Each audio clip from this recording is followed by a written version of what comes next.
Faroese art is art by artists living in the Faroe Islands and art by Faroese nationals living abroad. In the Faroe Islands, art is an important part of everyday life and in the public debate. It may be the special light in the Faroes which causes so many to express themselves in painting. The ever-changing Faroese weather and light provide opportunities for endless nuances, something which has fascinated both foreign and local artists over the years. However, the history of Faroese art is short, and can only be dated a couple of hundred years back. Lack of time, light and material may have caused the late appearance of painting. But despite this, the islands have a very active art scene. A great many of the Faroese artists of today resent being reminded of the fact that Faroese art is a comparatively recent phenomenon. They find such an observation annoying as regards their artistic work, and they claim that such a statement has no bearing whatsoever on them as artists, as the frame of reference is both local and global. With the first Faroese painters, the landscape became a national icon, and it has remained the central topic in Faroese visual art. The grip that Faroese art, motifically speaking, takes on the Faroese landscape might seem to be a rather old-fashioned approach to visual art. The interest in installations, minimalism and conceptual art has so far not affected Faroese art in much. The village by the ocean is probably the motif which has been repeated the most. Danish art critic Ole Norling concludes that nature, the wild landscape, is the driving force behind Faroese artists. But except for a close affinity with the landscape and culture of the islands, there has always been great diversity in Faroese art. The pioneers. The first paintings art historians are familiar with are those by Didrokur Karastvu. He was a farmer who commonly was known as Didrokur Skarvnesi. Didrokur was settled in a small village, Skarvanes, on the island Sandoy. His subjects were real and imaginary birds in vivid colors. Although not in perfect condition, 5 of his paintings have been preserved. They are a feature in the permanent exhibition at the National Faroese Art Museum, Listesau and Faroe. One of his better paintings is entitled Moon Doves. Niels Kruse was the first Faroese landscape painter, a theme which was to become a most common motif in Faroese art. Kruse lived in the village Ide on the island Eysturoy. Kruse was almost completely self-taught. He was fortunate enough to receive some help and advice from an American explorer, Elizabeth Taylor, who stayed in the Faroes in 1895. In 1924, one of his works was accepted by a gallery in Denmark. This marked a turning point in Faroese art history, as this was the first time ever a painter had succeeded outside of the islands. Kruse even managed to make a living from his painting, again something which earlier had been unheard of. There were some other painters from this early generation. Both Christian Nygård and Jørgen Wagstein are worth mentioning. Both of them were well settled in Tórshavn. And again, these two were self-taught landscape painters. As was the case with Kruse, Wagstein received knowledge and advice from Elizabeth Taylor. Later on, Nygård received some schooling from Kruse. These two latter, however, never made their living exclusively from painting. These painters were all pioneers in the field of visual art in the Faroes, and they helped to make their fellow countrymen aware of the art of painting. The late 19th century marks the beginning of a Faroese art tradition slowly developing for the first time. There are several reasons for this being so. The arrival of Elizabeth Taylor with her knowledge of art helped to inspire several to start painting, and most importantly, the late 19th century sparked the beginning of the national movement. The national revival brought with it the love of the landscape, a brand new theme which was to become a national icon, more so than anywhere in visual art. The theme came to dominate all through the 20th century. With the first painters, the love and affection of the homeland was obvious, and still in the 21st century the theme is being treated by a new generation of artists. However, several painters contributed to Faroese artists developing a passion for many different styles and subjects. The mothers and fathers of Faroese art. The real history of Faroese art starts in the year 1927. This year, 3 young artists held an exhibition in Tórshavn. 2 of these were Samuel Johansson Mikkelsen and William Heinesen. The first, Mikkelsen, came to be known as the father of Faroese art and the first Faroese artist to become internationally recognized. More importantly, he was the very first Faroese artist to acquire an artistic degree. Mikkelsen began his education at the Academy of Fine Arts in Copenhagen in 1928 with Axel Jørgensen and Ejnar Nielsen as his teachers. Mikkelsen was artistically highly inspired by the Norwegian artist Edvard Munch, and had a great admiration for El Greco and Delacroix. His early paintings are naturalistic, but later he became an expressive figurative painter. He was very original in his choice of color and design. Mikkelsen demonstrated a new approach to substance and form in painting which had a profound influence on Faroese art. He painted funerals, steep mountains and landscapes.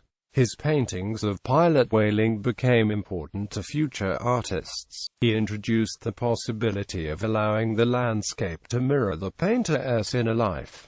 William Heinesen was a very different type of artist. Literature was his vocation. Although he considered himself an amateur in visual art, he created some very important works in Faroese art. His imagery doesn't evolve around the landscape. Folktale, satire and everyday life are Heinesen's subjects. Post-World War II. During this period a new era had begun in Faroese visual art. Mikkelsen wasn't the only one from his generation who received his formal training in Copenhagen. Faroese art experienced virtual blossoming after World War II, when several talented and productive artists returned to the Faroe Islands after finishing the studies in Denmark. The range of motifs and styles were greatly expanded. A new generation of artists, who had acquired artistic degrees, didn't want to use their art for the sole purpose of expressing their love for their country. The ones who followed included the classical modernist Janus Kamban, the colorist Ruth Smith, the graphical artist Ellenborg Lutzen, and the great abstract painter Ingolfur Avreni. Together with Mikkelsen and Heinesen, these are the mothers and fathers of Faroese art. Kamban was the first Faroese sculptor. In style he ranges from the strictly naturalistic to the classically simple. His subjects are usually people, and he uses clay, bronze and basaltic rock for his sculptures. As a graphic artist, Kamban mostly portrays the Faroese landscape. Smith was one of the most talented Faroese artists. Her subjects were scenery and faces. She worked very consciously with color. Over a period of 20 years she painted numerous self-portraits. One has been held as one of the finest portraits in Scandinavian art. Lutsen's work is full of creatures from the world of myth, legend and folktale. With Lutzen the graphic arts became an independent art form which enriched the artistic milieu through her all-absorbing interest in the technique of linocut, and the result of her artistic work is of high quality and intensity measured by any standard. Avreni has been the most influential of them all. The dynamic lines and the temperamental pastos brushwork has become a vital part of the Faroese painting tradition. Avreni introduced cubism, abstract expressionism and suprematism to the Faroes. His early works were rather naturalistic landscapes, but in the early 1960s he dissolved the romantic and impressionist landscape when he started to paint more and more abstract. His paintings usually contain a figurative core, which is described by the title of his paintings. As a black and white artist, he has drawn many portraits as well as landscapes. He is ranked as one of the great modernists in Scandinavia. The landscape expressionists. The common denomination, landscape expressionist, comprises a group of diverse artists, solely because the nature and landscape are central themes in the work. Zacharias Heinesen, Thomas Argtrondur Petersen, Torbjorn Olsen, Barthov Jakobsen and Amariel Northoy all belong to this group, as do many others. This large generation of painters from the 1930s to 1960s has been able to find common stylistic expressions. They exploit the full spectrum of the formal possibilities painting has to offer. They work with the unified whole and detail. Sometimes the subject matter almost disappears in the pure abstraction of the colors and forms, but rarely completely. A reminiscence of the landscape always remains, not as a true-to-life reproduction, but as a landscape experience which is communicated via a variety of temperaments. So great has the contribution to Faroese art been that for a long time a genuine Faroese painting should preferably be a highly coloristic, expressive and semi-abstract landscape, filled with North Atlantic drama. It's not an unusual criticism that Faroese art relies too heavily on nature as a motif, but when the variety of expression is taken into account, the criticism doesn't seem fair. Zacharias Heinesen has in his paintings explored the light and colors of the landscape and tried to render the ephemeral moment. In Thomas Arg's paintings we get a glimpse of the inner structures, shapes and colors of the landscape. Barthov Jakobsen has found shapes and colors that others probably do not notice in Faroese nature. In Trondur Petersen's work it is the sense of immensity of nature that gains significance. The village by the ocean is probably the motif which has been repeated the most in Faroese art. In countless paintings Amriel Northoy has repeated the motif and shown it contains unlimited possibilities. But despite the light and distinct colors of nature and scenery, Faroese art is not exclusively landscape. Contemporary Faroese art. The landscape has been the national theme of Faroese painting, arguably as a collectively chosen shell around the core of modern painting. In recent years, however, other subjects have emerged and appear to be edging out the landscape. The common denominator for the younger generation of Faroese artists is that they all have managed to outline new directions for Faroese art, while at the same time relating with insight to the Faroese landscape tradition. The interest in the human mind, existential or philosophical questions of the internal landscape seems to rise. The postmodern interest in contemporary philosophy, mass media and politics has begun to appear in Faroese art, and has emerged concomitantly with its appearance in other countries. One of the artists working in this field is Ole Witch, who has worked with cross-media art on the internet connected to present political and cultural issues in the Faroese society, as well as conceptual pieces places between visual expression and science. The Faroese visual art has hardly ever been as manifold as it is today, although the genre remains traditional painting. There is a lot of pessimism among the artists themselves. They are doubtful of the future of Faroese art and they fear that the small-scale nature and isolation of Faroese art may prove to be insurmountable handicaps. In the long run, they say 50,000 people and a couple of dozen artists will not be able to sustain a living artistic culture. Naturally, there is a danger that it might stagnate and die from lack of nourishment. At the same time, it is difficult to see how things could go so wrong while the need is so great. There are many young artists who are currently identifying new paths for Faroese art. The younger generation of Faroese artists has mainly chosen to reside abroad, as has Hansina Iversen, who is based in Copenhagen, and Hanni Bjartelith in Helsinki. Hansina Iversen ostensibly distances herself from nature as a motif. Her pictures are non-figurative and pure, seemingly purified of motif. The smooth fluency of her works are an exploration of the absolute and, thus, nature. Iversen has created a new philosophical approach to the Faroese landscape tradition. Hanni Bjartelith uses humor to describe man's relation to nature. His imagery is primarily of the modern world. Modern man's alienation from nature is a natural theme in his art. Bjartelith demonstrates great freedom regarding Faroese and Nordic art landscape traditions, which are associated with romantic conception of a unique Nordic soul characterized by close relation to nature. Edward Fuglo avoids landscapes. His symbolism concerns people.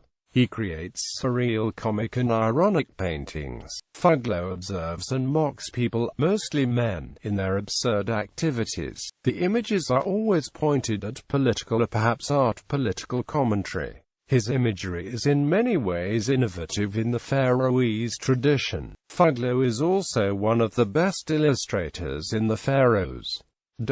Art galleries. In the Faroe Islands there is a great interest in buying Faroese art to decorate your home with. This appreciation means that it is easy to find art galleries round about the islands. Some galleries are dedicated to local artists, while others have regular exhibitions. But the number of art galleries is highest in Tórshavn. In Tórshavn you'll find the National Art Museum Listasavn Faroe. The art museum was founded in 1989. The present gallery was opened in 1993. The exhibition building is faced with black tarred wood, and has elements of traditional Faroese building. It is surrounded by trees, as it is situated next to a park. The permanent collection displays some of the best works by William Heinesen, Ingolfur af Rennie and Samuel McKeens. Each year 2 exhibitions take place that focus exclusively on Faroese artists. The first one is the spring exhibition in May. The second is the annual St. Olav's Day exhibition in late July. Whereas the first one exclusively features professional artists, the latter one mainly features amateurs. Listerholm is situated in a green concrete building at Tórshavn shipyard. In Vega, located in the island Suðuroy, the southernmost island, there is a Ruth Smith Art Museum. The art museum has artworks made by Ruth Smith. In Sanda, the main village on Sandoy, there is an art museum, Listasavnith of Sandy, with artworks by various Faroese artists. The art collection and the museum building was donated to the village in 2005 by Sofie Solson, who grew up in Sanda, but lived in Tórshavn for many years. The museum opened on his 92nd birthday. Art on stamps. Several paintings by Faroese artists have been featured on stamps. All Faroese stamp editions are about items relating to the Faroes, and most of them are designed by Faroese artists. Faroese art is among the main motifs, both in reproductions of important paintings and in involving the artists in drawing stamps.